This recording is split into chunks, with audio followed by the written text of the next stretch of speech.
Hello everyone, welcome back to the channel. Today this is another quick short one for your painting book. We're at page 6, MPB 6, and the subject today is brushes. We covered paints yesterday, what paints to use and colours, etc. And a lot of you have been asking about brushes, how many brushes do I need, what makes, and so on. Well, I would say there's two things we need to look at first, before we go into that. I'm just going to put that down there. There's a whole range of brushes that you can buy, just depending on what you want to spend in the way of money.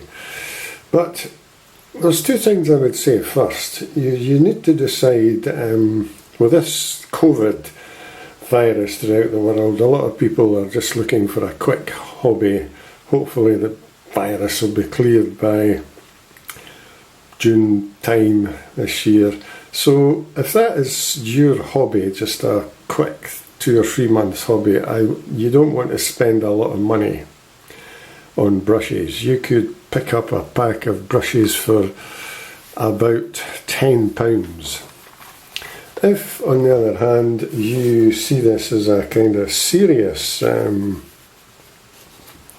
hobby, you're at a stage in life, or you've managed to get some time, free time, where you think, right, I'm going to try and make this a hobby that I'm going to last for quite a while. I would suggest then that you need to go and spend some money on better quality brushes. So you'll see here that I've mapped out what I think would be suitable for you. I'm just going to show you something.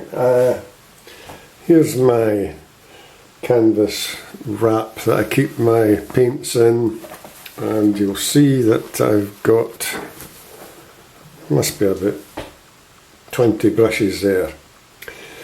Well, I've been going to my art class for the last, weekly class for the last 18, 20 years, and I open this up and it's the same 4 brushes I take out every week. I usually take out a flat wash brush. I have a rigger as well for the detail, a pointed rigger, and probably my old faithful, this number 8, and I've got a number 4 that I use. Now, 4 brushes would be enough.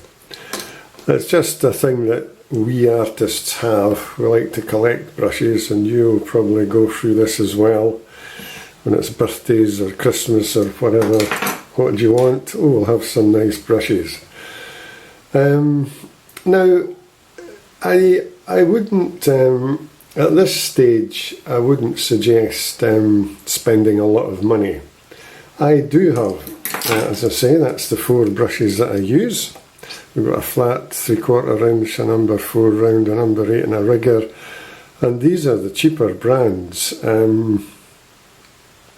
You could probably buy these 4 brushes for, say, £17, £18 for the 4 of them, 20 at the most.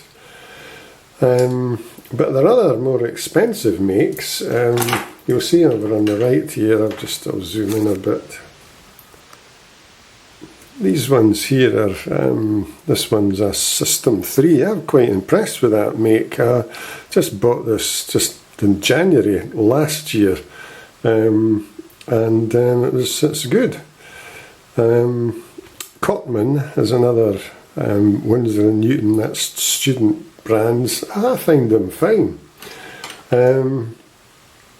You can, if you want, start to spend quite a lot of money. I've got some brushes. This is quite a good make. Skoda. They're Spanish brushes made in Barcelona, quite expensive. That one there is a number 10. That cost about £20 or so. You can go up and spend a lot of money on expensive sable brushes, but at this stage, as I say, when I do my class, I get the 4 brushes out. Here we are, 3/4, rigger than 2 round brushes, and that does me. So that's what I would advise you to do at this point in time. Just when we're on the subject of brushes, I'm going to take a few minutes to talk about brush strokes. And just to let you see the difference, what we mean by brush strokes and the different types of edges, soft and hard edges that you can get. So I'm just going to zoom that out a bit. Right, I use basically 3 strokes. Hard edge, and what I mean by that is, you'll see that I've just made some blue there as if that was a sky, and in the distance there were some hills, and what you want is a nice hard edge, straight line. So I'll just do that just now. I'm just going to use a bit of blue, a little bit of light red, and this is what we mean by a hard edge. Hills in the distance, and there we are.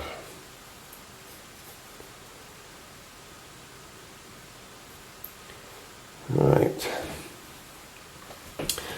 so what has to happen there is that the paper must be, the paint on the paper, must be dry. That must be dry before you put the paint on to get this super hard edge. The other stroke that you can use is a soft edge, and that's quite good for skies, for trees, and I'll show you what I mean by that. So let's just say I'll paint a bit of sky again. Just going to put some in here.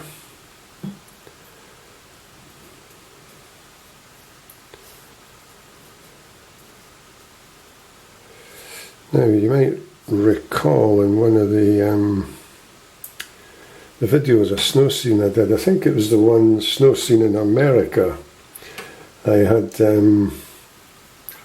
greenish coloured trees behind the barns.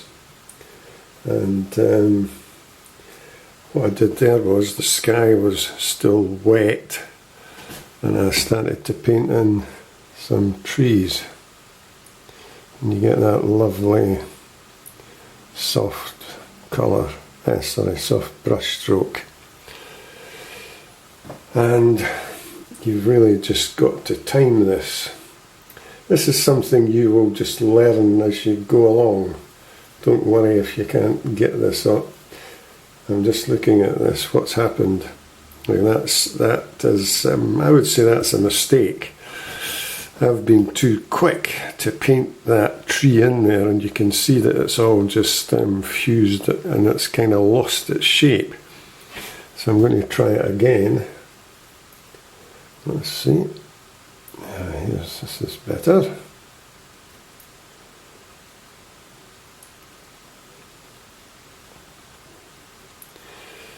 Right, that's quite good. It's still soft edges, but you can see the difference here. So it's all about timing. When I put that first colour in there, the paper was definitely wet. And you can see that I waited a few seconds, maybe about 20 seconds or so. That paper is now what we call damp. And there's a difference between damp and wet, as you can see. So again, you'll learn that. It's just part and parcel of the experience of learning to be a watercolour artist. And there's another stroke that I quite like, quite enjoy. It's not a stroke you use all the time, and it's called a broken edge. I'm just going to write this in here. Broken edge.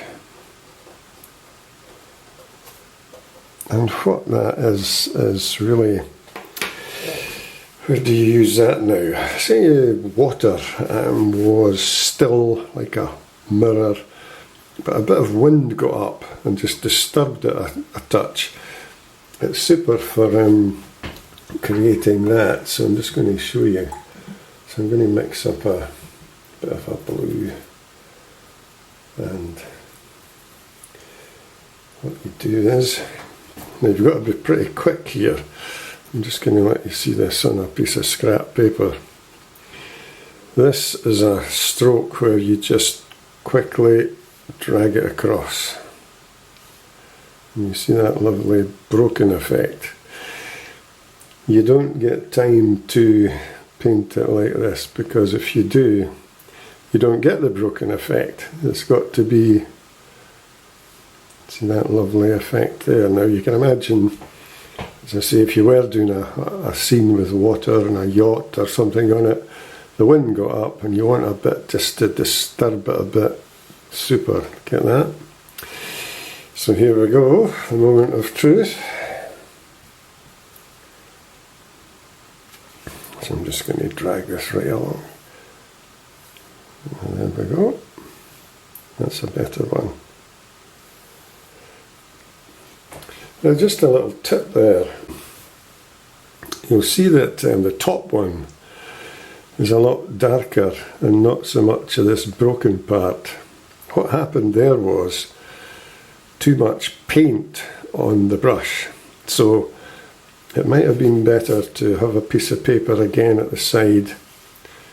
Try that first stroke with your brush and then quickly move it out the road, then have a go.